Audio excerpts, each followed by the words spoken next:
Welcome students to the class. Now here comes your new video from the business law book. Today's topic is consideration and object. In this class you will get information about the consideration and essentials of consideration. Now you can see on your screen definition as well as a few points of explanation regarding consideration. I tell you here, consideration is one of the most essential of a valid contract.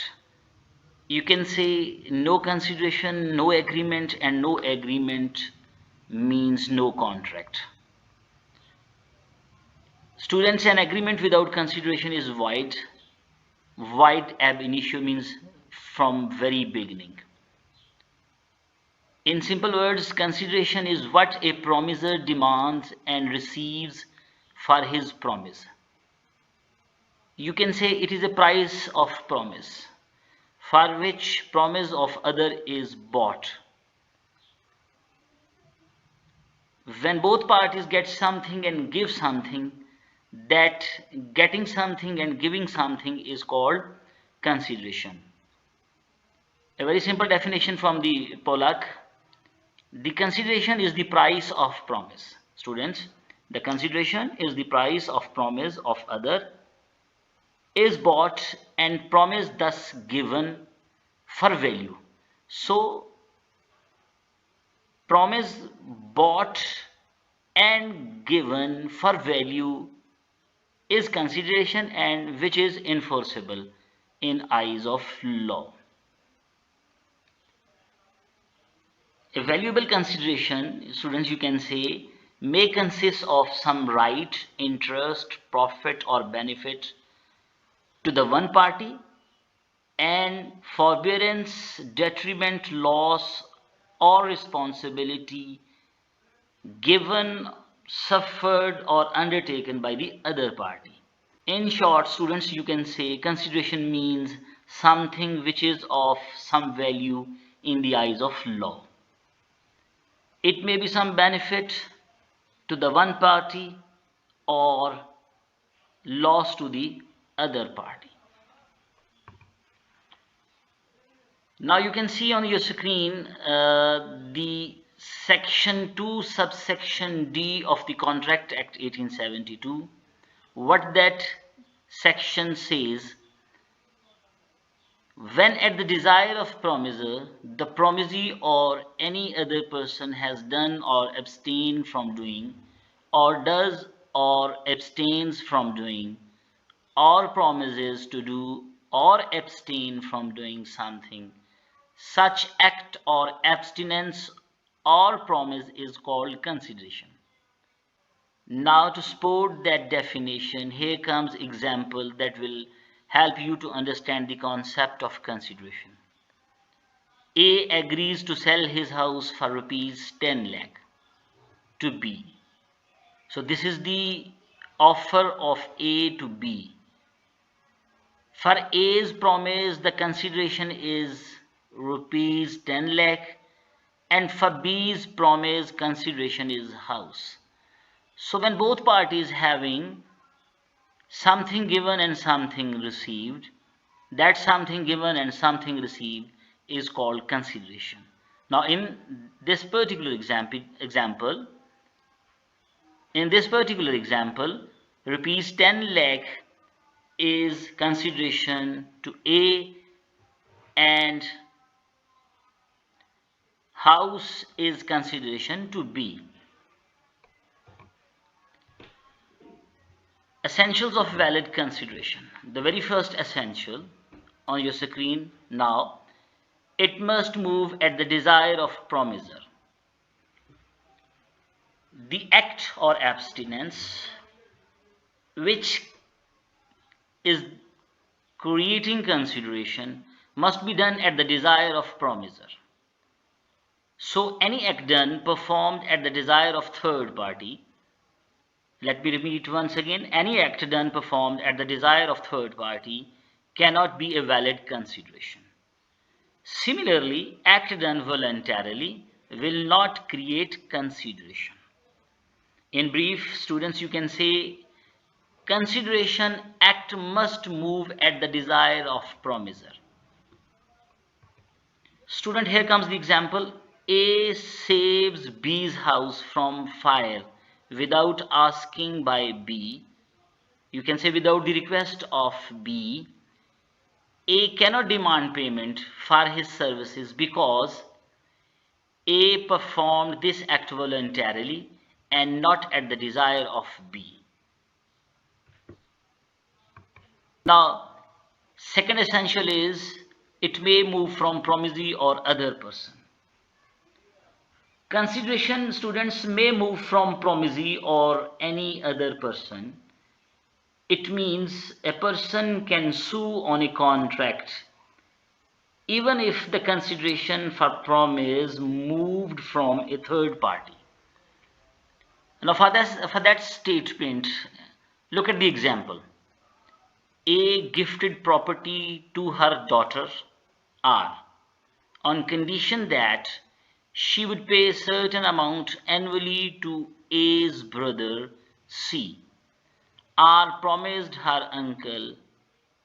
Later she refused. C could recover the amount as the consideration on his behalf moved from his sister A. So you can say consideration may move from promisee or other person. So you can say a person can sue on a contract if the consideration for promise moved from a third party. The next one is it may be an act, it may be an abstinence or promise. Consideration may be a positive act or may be a negative act. What act means here? A consideration may be an act, it means doing something. This is a positive consideration.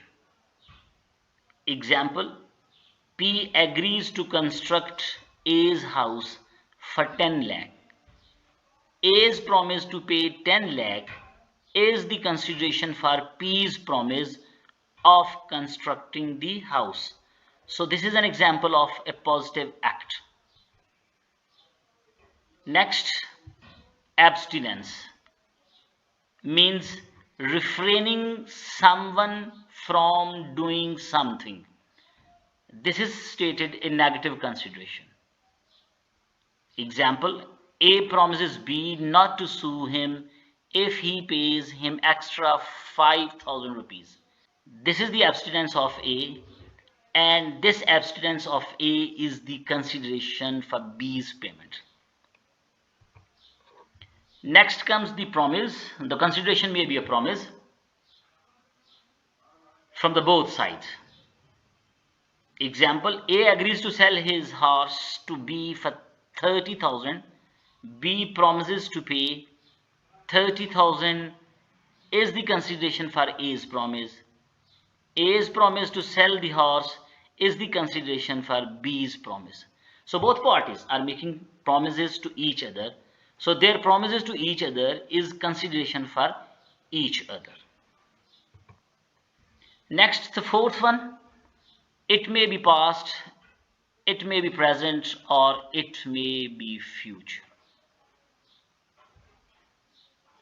It means that consideration is an act which has been done at the desire of promiser or in progress or is promised to be done in future. So you can say consideration may be present, consideration may be past, or consideration may be future. So here comes a simple and short explanation of past, future, and present consideration. The first one is past consideration. The last is it is not a valid consideration. When act done voluntarily without any promise for compensation, and person doing so has no relief for his act. On the other side, the person who has received the benefit of that act promised to compensate past services is a valid consideration. Now, for the past consideration, example is now on your screen. B found A's lost purse and delivered it to him. B cannot demand payment for the services due to past consideration. Next to the past consideration is present consideration. When consideration is given immediately by one party at the time of contract to the other party, the act creating consideration is completely performed. So you can say when consideration is given immediately by one of the party at the time of contract to the other, that is called present consideration. Next is future consideration. When consideration on both sides is to move at future time or at future date, it consists of promises and each promise is a consideration for other. Mind it consists of promises and each promise is a consideration for other. In future consideration, the liability is outstanding on both parties. Example, X promised to deliver goods to Y on certain date. Y promised to pay on delivery. Fifth essential is it need not to be adequate. Remember students, the presence of consideration is required. Adequacy of consideration is not required in eyes of law. So you can say it is not necessary that the consideration should be equal in value to the promise. The law only insists on the presence of consideration and not on its adequacy. Example, A agrees to sell his car of worth rupees 2 lakh for rupees 50,000 and his consent is free, the contract is valid in spite of insufficient consideration. Now you can see in this example the worth of car is 2 lakhs and he is agree to sell not for 2 lakhs but for 50,000. So law consider the presence of consideration, does not consider the adequacy of consideration. The next one is it must be real. Where consideration is physically impossible, illegal, uncertain or unreal, it is not real and therefore not be a valid consideration considered. So whenever consideration is being attached, it must be legal, certain and real. Otherwise it would not be considered in the eyes of law. So first one, physically impossible. Promise to do something which is physically impossible. So an act which is physically impossible to do, that act will make the consideration illegal. Example, A promises to put life in B's dead brother on B's promise to pay him rupees 1 lakh. So here it is not physically possible for someone to put life in dead person. So here the consideration is illegal because of that impossible act. Next one is legally impossible. Promise to do something which is illegal will make your consideration illegal, unlawful. Example, A promises to pay rupees 1 lakh to be on his promise to beat C. Third one is uncertain consideration. Here promise to do something which is uncertain, mean not certain to the parties. A employs B for a certain work and promises to pay a reasonable amount. So here the reasonable amount will make the consideration uncertain to the parties. Student, here comes the unreal consideration. It means the consideration is unreal if it consists of a promise to perform a duty which a person is already responsible to perform under a law. So unreal consideration does not become a valid consideration. Example is C was summoned to give evidence in court for G, and G promised to pay some amount for that evidence. G refused to pay. Later C sued, held that consideration was unreal as C was responsible regarding his duty to give evidence. So students, it is all about the consideration and essentials of consideration. You will get more videos from the chapter of consideration in the coming days. Goodbye.